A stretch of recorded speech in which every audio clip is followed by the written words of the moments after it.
Most Americans have probably heard some version of the same retirement warning.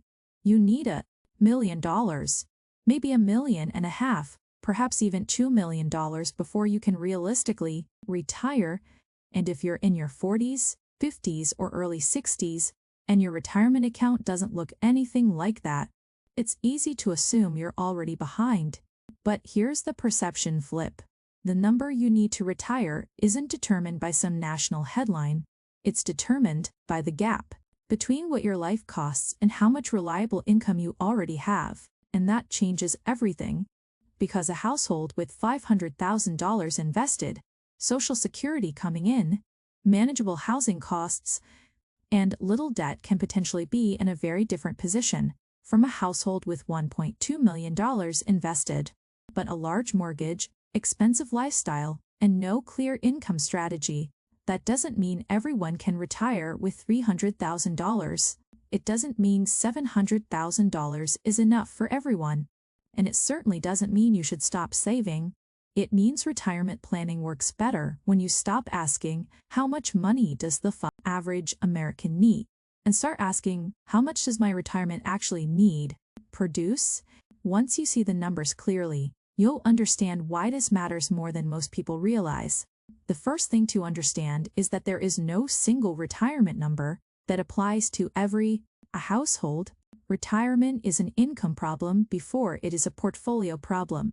That's an important distinction. While you're working, your paycheck is the engine that pays the mortgage, buys groceries, covers insurance, pays for transportation, and funds everything else.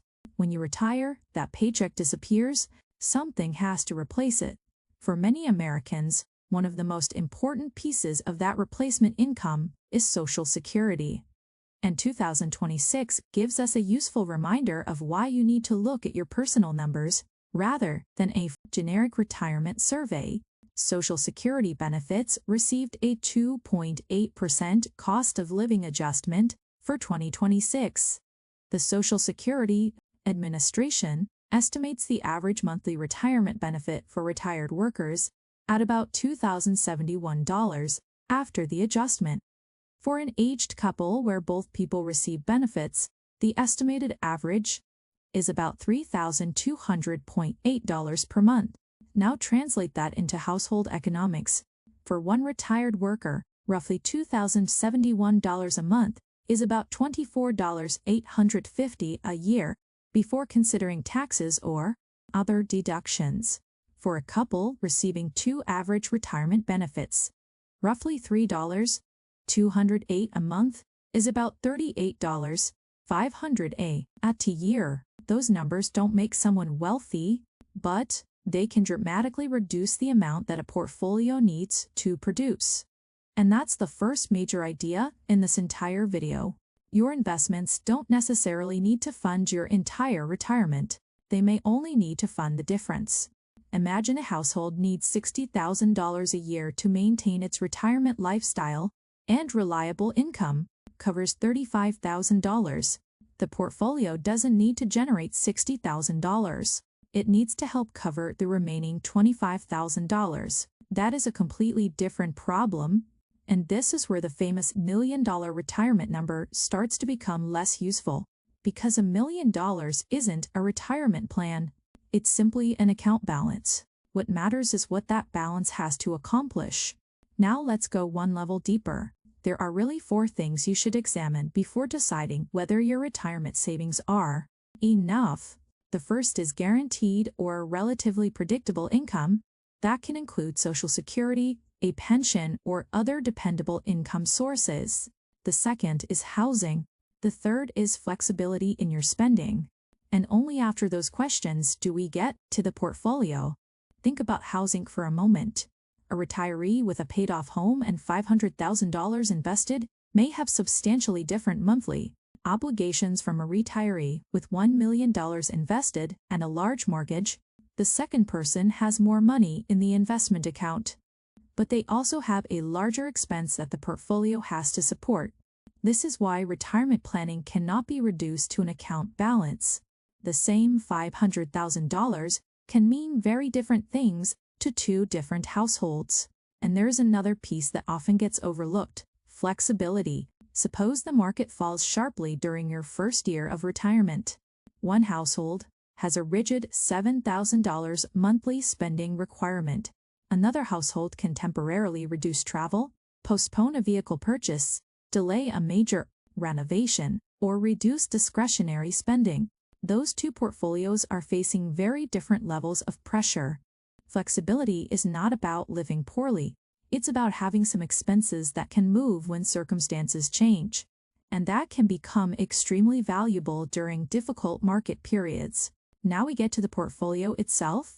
This is where many retirement conversations start in the wrong place. People often begin by saying, I have $400,000. Is that enough?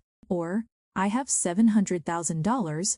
Can I retire? But the better question is, how much income does my portfolio actually need to provide?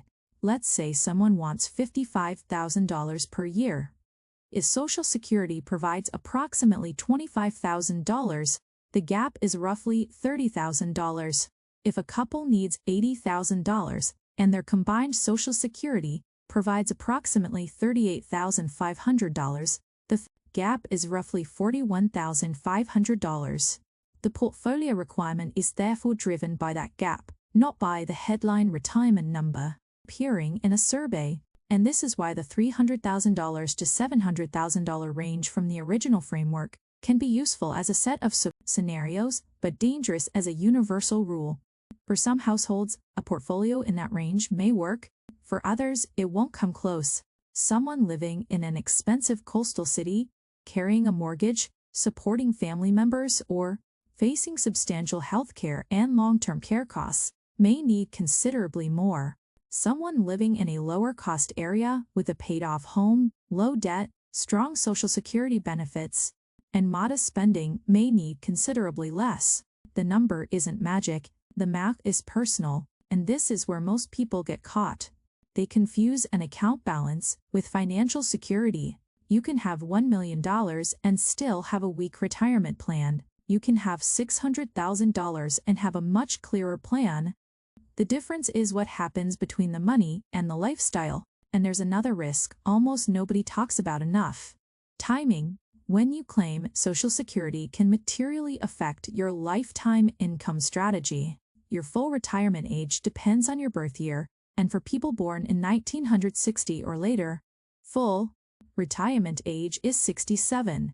Claiming earlier generally means accepting a permanently reduced monthly benefit, while delaying beyond full retirement age can increase the monthly benefit until age 70. That doesn't mean everyone should wait until 70. It means the decision deserves to be treated as a major retirement planning decision, rather than something you automatically do the moment you're eligible. Why? Because Social Security is not just another investment account. It's a stream of income that can continue throughout retirement under the program's rules and can help reduce the amount your portfolio needs to provide.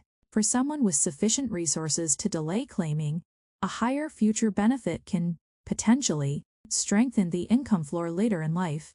For someone with limited savings or immediate financial needs, claiming earlier may make sense. The point is not to memorize one answer. The point is to understand the trade-off. Now let's bring taxes into the picture. This is another place where retirement savings can look larger on paper than they feel in real life.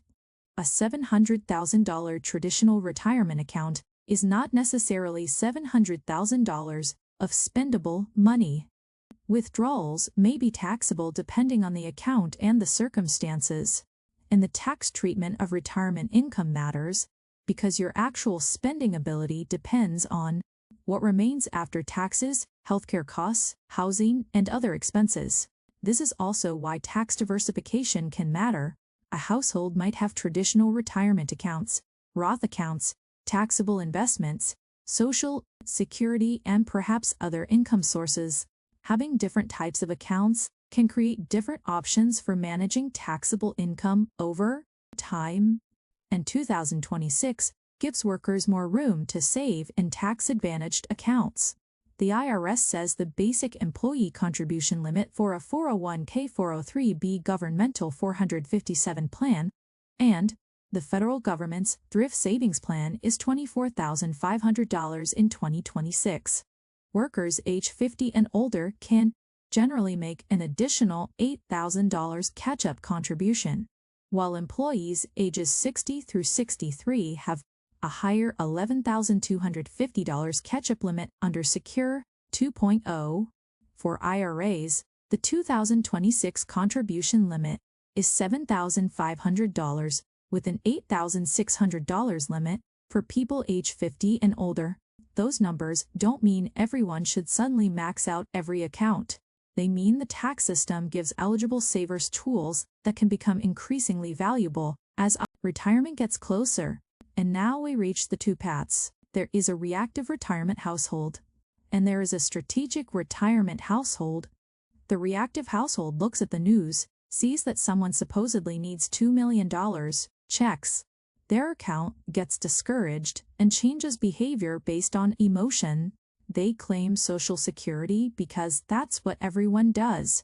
They carry expensive debt because retirement still feels far away. They don't know what their essential monthly spending actually is. They don't know how much of their future income will come from Social Security. And they may have no idea how much their portfolio actually needs to produce. The strategic household does something different. They calculate their spending. They estimate reliable income. They understand their housing costs. They know their debt. They consider taxes. They build flexibility into the budget, and then they calculate the portfolio required to fill the remaining gap. That difference may look small today. Over 10 or 20 years, it can become enormous. Because retirement planning isn't usually won by one dramatic financial decision. It's won through hundreds of relatively ordinary decisions, repeated consistently. Now let's make this personal. If you're 30 and renting, your retirement number is still far away, but the most valuable asset you have is time. You don't need to predict exactly what Social Security will look like decades from now. You need to establish a savings habit and take advantage of employer retirement benefits where available. If you're 50 and you feel behind, the answer isn't automatically panic. This is exactly when catch-up contributions, spending discipline, debt reduction, and retirement timing can become especially important. If you're approaching 62 and thinking about Social Security, don't make the decision simply because the benefit becomes available. Look at your household income, health, spouse's situation, other assets, taxes, and how long your asset portfolio would need to support you. If you're carrying a mortgage into retirement, calculate exactly how much that payment represents over the next 5 or 10 years. And if you have credit card or other high-cost debt, understand what that payment does to your future cash flow. A retirement portfolio has to compete against those expenses. That's why eliminating unnecessary fixed costs can sometimes be as powerful as adding another few $1,000 to the investment account. Healthcare deserves special attention too. For 2026, the standard Medicare Part B premium is $202.90 per month, with a $283 annual deductible. Higher income beneficiaries can pay substantially more because of income-related adjustments. And that is before you consider supplemental coverage, prescriptions, dental care, vision expenses, deductibles, or long-term care needs. So don't build a retirement plan around the assumption that healthcare will somehow fit into whatever money happens to be left over. Plan for it. Because here's what a lot of retirement projections miss. The goal isn't simply to survive financially until a certain age. The goal is to build a financial system that can handle an unexpectedly long life. You could retire at 65 and live another 25 or 30 years. That means your retirement plan has to account for inflation, market volatility, healthcare, taxes, housing, and changing spending patterns over a very long period. So what should you actually do this week? First, log into your Social Security account and look at your personal benefit estimates rather than using the national average. The average benefit tells you something about the population. Your estimate tells you something about your life. Second, calculate your actual essential monthly spending, not what you think you spend. Look at the numbers.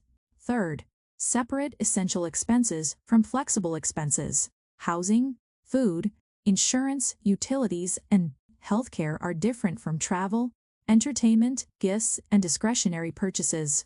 Fourth, calculate your retirement income gap. Take your expected spending and subtract your expected reliable income. Fifth, look at your debt, especially the payments that would continue after you stop working.